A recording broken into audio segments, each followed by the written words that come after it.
It's another edition of Time About the Movies, and today we're taking a look at the films of October 26, 2001. As you can tell, I'm starting to get a little bit better. I've had a cold the last couple of days. Yesterday was actually kind of rough to get through, but I got through that episode just barely. I mean, I had to redo a lot of takes because I kept stopping. I had to sneeze. I had to, blow my nose and all that stuff. But as you can tell, I'm sounding a little bit better today, so I think I can get through this one without any real problems. I hope. But we got 5 movies to look at today. We have a packed show already, and I've already wasted too much of your time already. So let's just go ahead and get right to the films. And we'll start off with the biggest new release of the weekend, and that is Kevin Spacey and Jeff Bridges in the sci-fi mystery film K-Pak.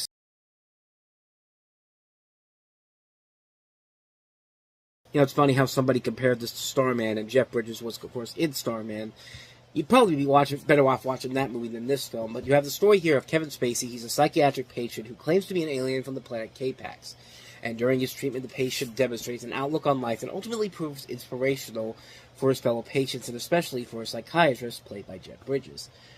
And, yeah, I kind of already summed it up before. It's kind of it's basically just another retread of something like a Starman or One Flew Over the Cuckoo's Nest, which sounds pretty amazing when you really think about it, but in the long run, it doesn't really work out that way. This is actually based off of a novel of the same name, and it's got a pretty good cast to it, along with two of the great actors of the time, Spacey and Bridges, but also Mary McCormack, Alfre Woodard, David Patrick Kelly, Saul Williams. A really strong cast overall here, and a lot of things about the film that should work in its favor, but when it's all said and done, the script really is nothing new, and the only reason you'd be watching this movie in particular is if you want to see really good performances by both Kevin Spacey and Jeff Bridges, which I think is fine on some, because, yeah, these are two really good actors, and they are showing what they can do in this particular movie. And unfortunately, the story is just very generic, and it has nothing really new or interesting or anything too exciting that would make this anything that would be something that you have to watch on a regular basis. I'd say you'd only want to watch this one time just to see, Spacey and Bridges doing what Spacey and Bridges do best as actors. But other than that, though, it's just a one-time watch, honestly. I've watched it once. I've really had no intention on ever going back to it again. So, there. Take that for what you will. So, let's go ahead and move on to our next film, which is Warner Brothers and Dark Castle Entertainment. 2 years ago, they gave us House on Haunted Hill around Halloween. Now we have their next film that they have here. That is 13 Ghosts.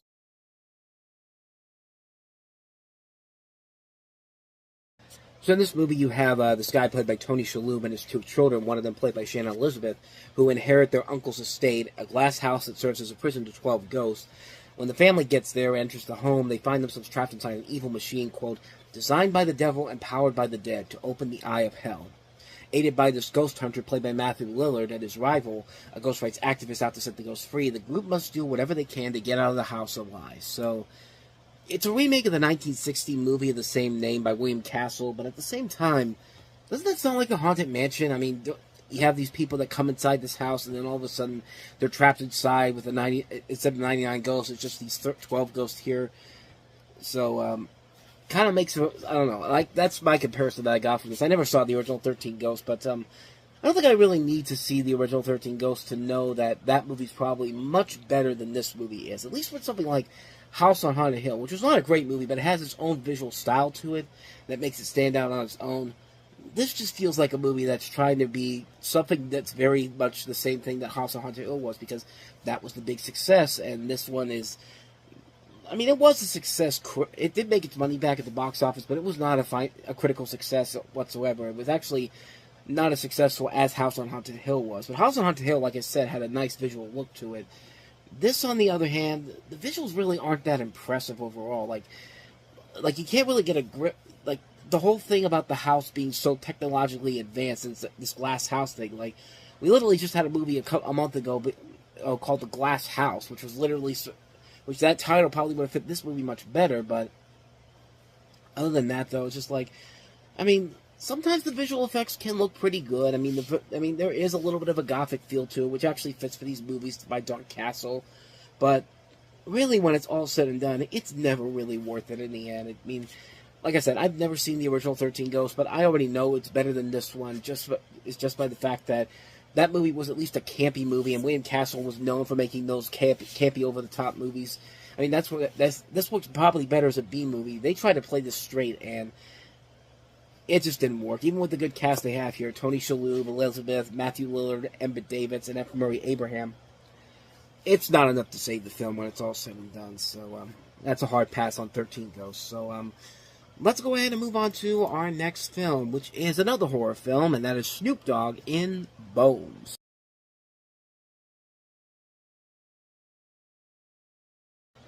So in Bones, you have Snoop Dogg playing the title character of Jimmy Bones, who is a murder numbers runner that rises from the grave to avenge his death. And the trailer doesn't really show it here, but it's presented as an homage to blaxploitation films in the 1970s, and it incorporates a lot of numerous elements from the genre. And yeah, the marketing for this movie probably did not help the film overall when it came out, but since it's had time to really be reevaluated by people, it has been seen as a fun little homage to those blaxploitation horror movies in the 70s. In fact, this did a better job of trying to recreate the same magic as the original horror movie it was trying to copy, like 13 Ghosts. But this movie really, really makes it work. And I mean, mostly it's because of the fact that you have a good director, Ernest Dickerson, who gave us, he gave us Juice, and also was Spike Lee's original cinematographer. But not only that, you forget that Snoop Dogg can actually be a really good actor. Even though I didn't like him in The Underdogs, which came out last month as of the time of recording this, and I did a review for that, which I thought it was just a mediocre movie. You forget that Snoop Dogg can act, and he does show that he has a lot of acting power in this movie. Plus he's paired up with Pam Grier in this movie. I mean, Snoop Dogg and Pam Grier, how can you go wrong with a movie with those two in them?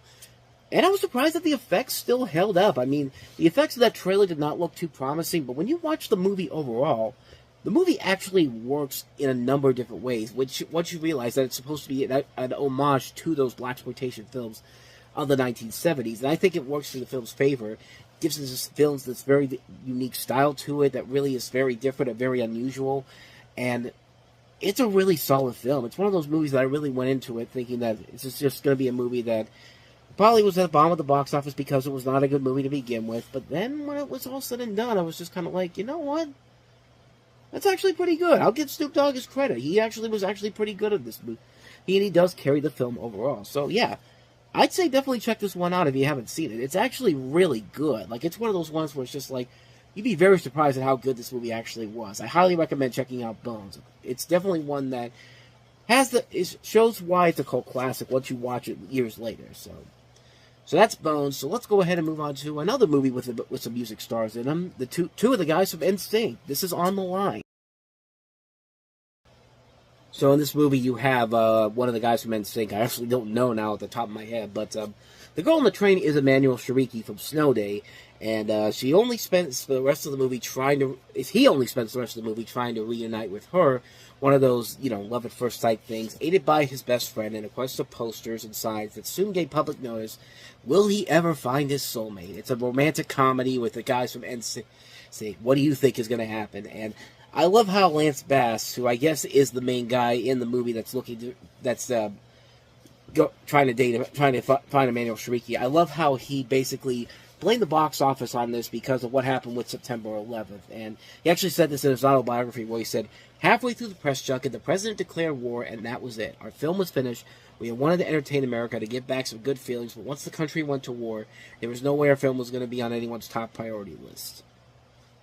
Miramax could have just moved this from a different time. Plus, you're opening it in October. Family films don't do well in October. I don't understand why people don't understand that, but then again, this was before, DreamWorks kind of opened the door with Shark Tale and then Wallace and Gromit, and maybe October is. I don't know if October is still considered considered now a prime time to release family films because all the kids are back at school. You only get the real box office when the weekend comes around. So I don't know. But in this film's case, it's just like if you really wanted this to be a success, you should have opened this somewhere later down the road. Well, like February or March or something like that. I don't know, maybe about the summertime, but the movie itself is just basically a thing for NSYNC to get their attention out there. But NSYNC was kind of losing their spark at this point. I mean, they wanted to make a movie that was on the level of something like A Hard Day's Night, but A Hard Day's Night we talked about before on the show. That movie still holds up. It actually had a purpose to it. This movie just felt like a film that was just really trying to branch out the NSYNC guys as like the next big movie stars, and it's a movie that really does not hold up well over time. It's a film that is really, really misguided on so many levels, and I wouldn't be like that. I wouldn't be surprised if Lance Bassett, Joey Fatone would actually be good actors, but they needed a better script than this, man. I mean, nothing about this movie was really going to do anything different for them. And even for Emmanuel Shariki, who I really like her. I thought she was really hot in Snow Day, but I grew up around that. So I grew up at the time when I could think that, and that wouldn't be weird. But I mean, she still looks beautiful, even over 20 years later. But like, it's not her fault. It's not anyone's fault in the cast that the movie is bad. It's just the script overall doesn't have anything funny to give these people to work with here. The director's not even that great either. This guy, Eric Bross, who I've never heard of some of the other movies he directed. I mean, the most notable film I see on here are Johnny Capalla, Back on Board, the Johnny Tsunami sequel, and Vacancy 2, The First Cut, which was a direct-to-video sequel to Vacancy. If those are the... he also did the Martha Stewart TV movie where she went to prison. I mean, yes, that's something, but, yeah, this guy has not done anything of noteworthiness since this movie came out, or even before then, so this guy's not that great of a director overall, so that's your second mistake right there. I don't know, a better script probably may have saved this movie, maybe a better director, maybe he got a seasoned film director, but not in a movie like this, though. You really needed to get some people that knew what they were doing, and give these guys a good script to work with here, but it's just a generic movie. It's a film that you see it, you can pretty much predict what's going to happen. They're going to get together at the end.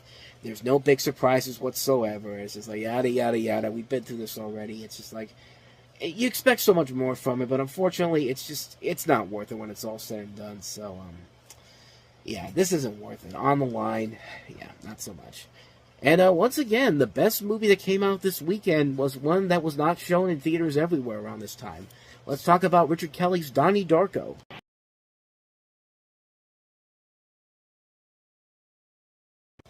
So in Donnie Darko, you have Jake Gyllenhaal playing an emotionally troubled teenager who advertently escapes a bizarre accident by sleepwalking, and he has visions of Frank, a mysterious figure in a rabbit costume, who informs him that the world will end in just over 28 days. Now, there's a lot of notable things about this particular movie. In fact, Richard Kelly has said that it was because of Christopher Nolan and his wife Emma Thomas. He basically thanked them for basically getting this movie out there. I mean, they were the ones who were instrumental in getting this a theatrical release. I mean, this was almost going to go straight to TV as a cable movie for stars. And there was a lot of things against this movie from the very beginning. Like, there's a shot where Donnie firing a gun became one of the big problems for why Richard Kelly couldn't sell the film to a studio, because the Columbine High School massacre just happened at that point. There was a lot of licensed songs that prevented problems. They had to pay to get those in there. And the film essentially was almost removed entirely for a theatrical release. And he also had to cut down 30 minutes of film, which was later re-edited into the director's cut, which came out a couple years later. And then, of course, there was a scene where there's an accident involving an aircraft, and, of course, September 11th had just happened, which basically dampened any chance of this movie making a success at the box office. And the film kind of crashed and burned when it came out, but it has since gone on to have that massive cult following in the years since, and there was even a sequel that was not involved with Richard Kelly in any way, shape, or form that went straight to DVD, S. Darko, which I've seen, and I immediately regret ever seeing that movie, but the original Donnie Darko is a classic movie. I mean, Jake Gyllenhaal is great in here. You got a cast that also includes Jenna Malone, Maggie Gyllenhaal, Drew Barrymore, who was one of the producers, Mary McDonnell, Catherine Ross, Patrick Swayze, Noah Wiley, Devay Chase. Phenomenal cast overall in this movie, and the visuals in this movie are still very intense to look at. I mean, they're still very impressive, even by today's standards. And it's hard for me to go back and forth which cut I like better, the original cut or the director's cut, because I like the director's cut a lot. I like that they had the new stuff they add in here, but the original version I don't think is as bad as people make it out to be. It's the more I think about it, though, I probably would say the director's cut's better, because you get to see what Richard Kelly wanted to do the whole time, and yeah, because of what happened with the month before, you can tell why the film probably had to be cut down a lot. But once they saw the cult following begin to take shape, they say, let's put this director's cut in theaters and see what happens from there. And sure enough, this became one of the big cult classics of all time. I mean, that character of Frank has become a significant cultural icon in his own right. I mean, that's one of those great rabbit characters, and there's just something amazing about this movie's bleak visual feel to it. And it's just like, it's a great film, man. I love this movie so much, man. I mean, this is easily the best thing Richard Kelly has directed. Even though the film he did after this, Southland Tales, was not as bad. I don't think it was as bad as people made it out to be, but we'll eventually get to that one once we get down the road. But he's only made 3 movies as a director, and this last one's probably easily his worst film, and that's The Box, with Cameron Diaz and Frank Langella in it. But again, we'll get to that one when we get to 2009. But Donnie Darko is a really good movie. I don't think I need to say much more about this that hasn't already been said, but if you haven't seen it, you're probably doing yourself a damn disservice by not doing so. So check out Donnie Darko. And so with that said, we wrap up another edition of Time About the Movies, and when we meet next time, we're going to jump into November with 5 movies. Pretty good 2001 movie season, holiday movie season coming up. We got some movies that pretty much changed the game from this point on, coming up in the next 8 weeks that we have here. 9 weeks, I think. 9 weeks, yeah. 2nd, 9th, 16th, 23rd, 30th, 7th, 14th, 25th. Yeah, 9 weeks. But it starts off next week when we take a look at Disney and Pixar's 4th overall film, Monsters Incorporated. We also have Jet Li in The One, John Travolta and Vince Vaughn in Domestic Disturbance, Joel and Ethan Coen's The Man Who Wasn't There, and Amelie. So we'll take a look at those 5 movies on the next episode, and that'll be tomorrow. But until then, thank you so much for watching, and if you want to see more videos like this, please hit the place on the next page, check out the previous episode, and don't forget to hit the like and subscribe button if you want to see more videos like this on this channel. So, with that said, I am off, so I will see you guys next time, and until then, as always, take care.